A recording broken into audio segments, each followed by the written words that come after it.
How to turn on notification on Discord. Hello guys, today I will show you how to turn on notification on Discord. Just watch this video until the end and make sure that you subscribe and you like this video. So let's start. You go first as usually and you open Discord. After this, when your Discord is open, you will just go down here and open your profile. Then you will go down and you will go to notification and click,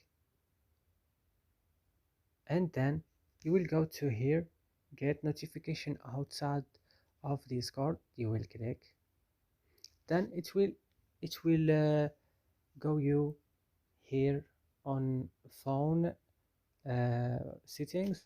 Then you will click show notification like this, and you will back, and now you will have notification from Discord. And that's it. I hope this video is that have found useful for you. Don't forget to like, subscribe in our channel. See you next video.